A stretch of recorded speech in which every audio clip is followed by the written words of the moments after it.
Heyo everybody, Haku here with my review of Kokoku Episode 8.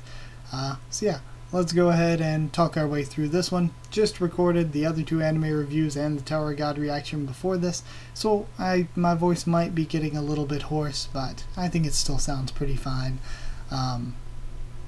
Hopefully this will be up Monday night, but sorry if you're watching it and it's up Tuesday morning. But either way. Starting out at the beginning, Sagawa's trying to control the specter that went into him. We kind of left off with that. And he brings up that the heralds lack self-preservation and all of that. That's sort of something that he, with his human side, trying to protect himself. If he tries to protect himself, that proves he has stayed sane and conscious within the herald. And I like that he tested it in a couple ways like that, to be like, okay, if I make this decision, that's not something a herald does, that means it was my decision, and that I am in control. So basically he does that. He learns to control himself as a herald. He ends up killing Tobino and all the cultists except for one that he's planning to use as an experiment. But Grandpa, Juri, Sako, and Majima are sneaking up on them as all this is going on. Sagawa tries using the last cultist as herald bait, essentially. He's like, okay, if we use this last cultist, we have him try to attack Tsubasa, who is stalled right now. If a herald shows up, that means there are more heralds I need to watch out for, but if none show up, that means that I'm clear to do what I want because I'm the only herald. But he also brought it up, he's like, if you try to kill them and I don't kill you, that means I have that level of control. But if I do kill you when you try to kill him, that means that I can't ignore that herald instinct. But because Juri jumps in and saves Tsubasa, we don't know if another herald would have appeared and saved him or anything, but because she jumps in and re-stalls the last cultist guy, we sort of don't get that confirmation, and Sagawa brings it up later. He doesn't have the confirmation that he won't protect the stalled on instinct. He doesn't have confirmation that he can do that. He doesn't have confirmation that there aren't more heralds. He doesn't know at this point. Then after that, we have Takafumi taking Makoto to a toy store. Cut back away from that. Majima has a plan to flip Shiomi to their side because she says that Shiomi's just doing it for the money. He was basically just hired. He's doing it for the money and power. Let's just convince him to come to our side. He's not really necessarily loyal to Sagawa himself. Sagawa is eating voraciously. He's eating a ton, and he's also learning very quickly. And Shiomi sort of picks up on that and is thinking about it. He's learning about all this stuff really quickly now. He brings up that he can actually sense people now, and his body's getting bigger as he's eating. Shiomi goes down to confront Majima. Cutaway, Takafumi is stealing stuff, kind of just an asshole. Sagawa then uses his powers to attack Majima because Shiomi is sticking with Shiomi's let. Shiomi has seen Sagawa getting smarter, getting stronger, and he's not going to betray him.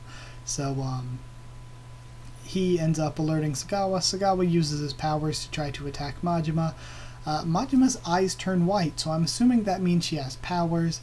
The best explanation I can think of is that she can ignore physical limitations like gravity, because being the person who is researching all this that Sagawa is, he brings up, if you move, if you put pressure on any sort of stuff in stasis, it will move. So you shouldn't be able to stand on something without it falling. But Majima is able to stand on a railing that he threw without the railing falling down. So she is ignoring that gravity, ignoring that rule of stasis. So it appears that she has some sort of power.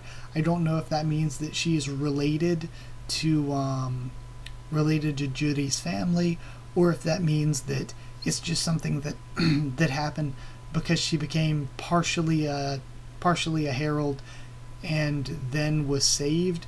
Maybe that awakened a power within her, even though she's not from that family. But either way, that's the best guess I have at what her power could possibly be is that she just ignores that limitation. Shiomi then cuts the grandpa and takes blood and escapes with it. He and Sagawa both escape and basically use the grandpa's blood with the stone to expel him from stasis. So he starts undergoing that process when the episode ends, and I am being left to assume that he will be expelled from stasis, and hopefully it will not kill him. It might. Hopefully not, but it might. So yeah, that was it. I thought it was a good episode again. More and more stuff keeps falling into place for the series. I think Sagawa's a good villain. He's strong, he's smart, but he isn't overpowered. He's really, really a great villain, I guess, physically and mentally, but at the same time, I don't think that it's going to take some sort of BS for the good guys to beat him. All it would take for the good guys to beat him is a couple shots of Juri's power. I am not sure that one shot would do it, because remember, she had to hit the heralds a few times earlier, so I think maybe it would take a few hits to completely expel it from Sagawa, especially since he has such control over it, the Spectre. So yeah, I'm thinking maybe it'll take a couple hits of that, but it's not BS or anything. It's a good villain who can still clearly be taken down in a simple way by the heroes. I think that Sagawa's downfall will likely be his own, of his own doing. I think maybe he's going to go too far with trying to control specters and lose himself to the heralds, or completely use up his energy by continuously doing stuff like this. He'll use up his energy and die out. I think that he's going to have his own downfall. That, and I think he's a good villain. The only character I really dislike, I'm finding out episode after episode, I really don't like Takafumi. He's there are characters like that in a lot of shows that a lot of people dislike and bring up. Just the sort of pathetic, selfish asshole kind of character. He's not really a great villain. He's just kind of a selfish asshole. So yeah, really dislike Takafumi. But that's it. I'd give it 8 out of 10. Yeah, I can't think of anything good here. 8 new powers, 8 thrown guardrails, I don't know. 8 out of 10. I enjoyed the episode, and I hope you enjoyed it as well. If you did like the video, comment down there to tell me what you thought of this episode, what you thought of my thoughts on it. Subscribe for more. Kokoku, much more on the channel, plenty of anime, manga, and other stuff. I guess follow on Twitter if you want. I can try to keep you updated there and stuff for the channel. If you want a link to our Discord server, just ask and I can give you one. That's it. Thank you once again for watching, and I'll see you all next time.